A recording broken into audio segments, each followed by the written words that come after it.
नमस्कार. बिल्वाज हँडमेड या माझ्या चॅनलमध्ये सगळ्यांचं स्वागत. मैत्रिणींनो, महालक्ष्मीचं आवडतं फूल म्हणजे कमळाचं फूल. त्या कमळाचीच पॅच रांगोळी या व्हिडिओत दाखवते आहे. त्यासाठी आपल्याला कमळाचं चित्र हवं. हाताने काढता येत असेल तर ते एका कागदावर काढून घ्या, नाहीतर डाउनलोड करून घ्या. आपण OHP शीटवर रांगोळीचा पॅच तयार करणार आहोत. ही शीट कुठल्याही स्टेशनरीच्या दुकानामध्ये सहज मिळून जाते. 10 ते 12 रुपयाला ही शीट मिळते. इथे मी A4 साईजची 0.75 मायक्रॉन इतक्या जाडीची शीट वापरते आहे. ही शीट आपल्याला कागदावर ठेवायची आहे आणि त्यावरून चित्र ट्रेस करायचं आहे. पण ट्रेसिंग करताना ते हालू नये म्हणून मास्किंग टेपनी चित्र आणि OHP शीट यांना जोडून घेतलं आहे. असे केल्याने ट्रेसिंग करताना त्रास होत नाही. OHP शीट ही गुळगुळीत असल्यामुळे ती सारखी हलते.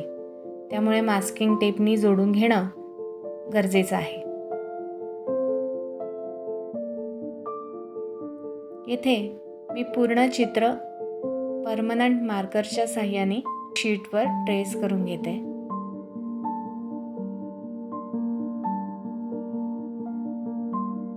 शीटवर रांगोळी चिटकावी यासाठी मी फेविक्रिलचं फॅब्रिक ग्लू वापरते आहे. पाणी आणि ग्लू हे समप्रमाणात घेऊन ते चांगलं एकत्रित करून घ्यायचं आणि ब्रशच्या साहाय्याने आपल्या चित्रावर ते लावून घ्यायचं. शक्यतोवर आतली बाजू आणि एकाच बाजूचे चित्र आधी करायचे. मी इथे आतली मोठी पाकळी आणि खालच्या बाजूकडच्या पाकळ्या आधी करून घेते. 50% पाणी आणि 50% ग्लू असं प्रमाण घेतलं तर आपली रांगोळी जास्त टिकते.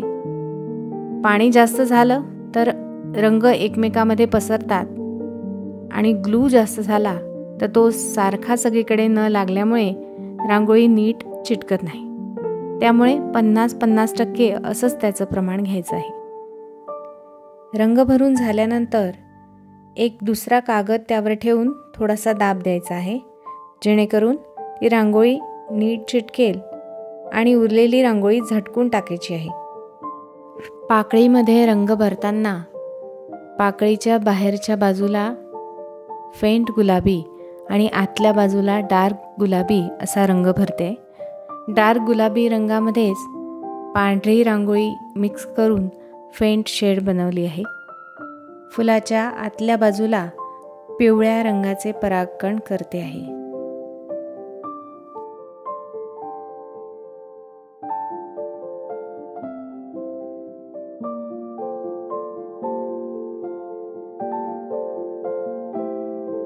पहिला थर पूर्ण वाळल्यानंतर त्यावर दुसरा थर द्यायचा आहे.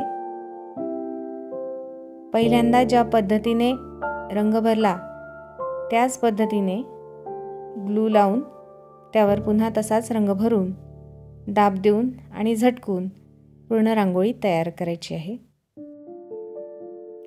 ग्लू लावताना हलक्या हाताने लावायचा आहे. याच पद्धतीने दुसरा थर पूर्ण झाल्यानंतर ती रांगोळी नीट वाळू द्यायची आणि छान वाळल्यानंतर ॲक्रेलिक कलरने त्याला आउटलाईन करायची आहे. फुलाची आउटलाईन करायला गुलाबी ॲक्रेलिक कलर इथे मी वापरला आहे. त्या रंगाने पूर्ण फुलाचं आउटलाईन करते आणि डिटेलिंगसुद्धा त्याच रंगाने केलेले आहे. 0 नंबरचा ब्रश यासाठी मी वापरलेला आहे.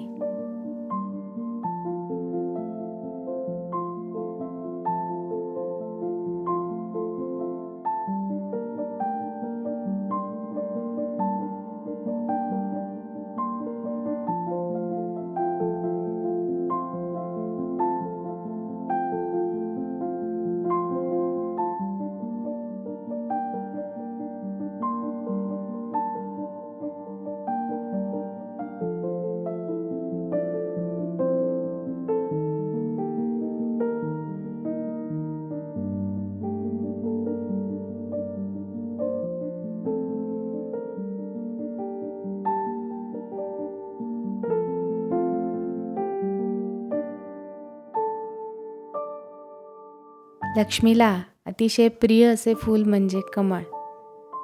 ती कमळाच्या आसनावर बसलेली असते आणि तिच्या हातातही कमळ असतं, म्हणून तिला कमला असंही म्हणतात.